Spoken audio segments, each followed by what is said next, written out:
बिस्मिल्लाहिर्रहमानिर्रहीम। अस्सलामुअलैकुम वरहमतुल्लाहि वबरकातुहू।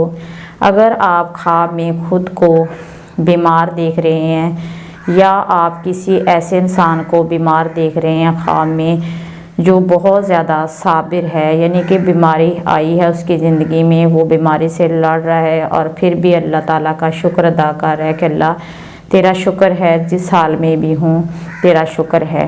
तो ऐसे ज़िंदगी यानी ऐसा ख्वाब देखने की तरफ, इस बात की तरफ इशारा है कि आपकी ज़िंदगी में आसानियाँ आएंगी, कामयाबियाँ आएंगी, फ़तह मिलेगी आपको। आप दुनिया की ज़िंदगी में बड़े सब्र और तहम्मुल से चलेंगे और आप बड़े अल्लाह ताला के शुक्रगुज़ार बंदों में शुमार होगा आपका।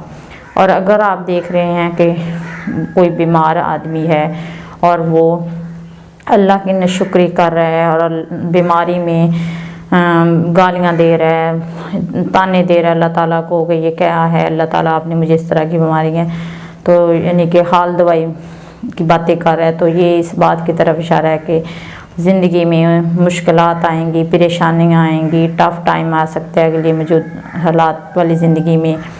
क्योंकि अल्लाह ताला, ये जो बीमारी है ये अल्लाह ताला की तरफ से एक आज़माइश है, इम्तिहान है, और कहते हैं हमारे गुनाहों को कम करने का एक ज़रिया है। यानी अल्लाह ताला हमें अगर बीमारी देते हैं तो अल्लाह से ये दुआ करनी चाहिए कि जो बीमारी का पीरियड है वो खैरोफियत वाला हो।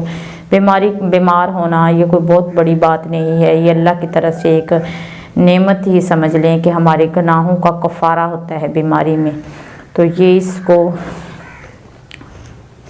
अपने लिए एक कफ़ारा समझकर अदा करें, सब्र और शुक्र के साथ वो टाइम स्पेंड करें, ना कि आप अल्लाह की नाशुक्री करें और गुनाहगार बंदों में शामिल हो जाएं। अल्लाह तबारक तआला हमें नेक अमाल करने की तौफीक दे। आमीन।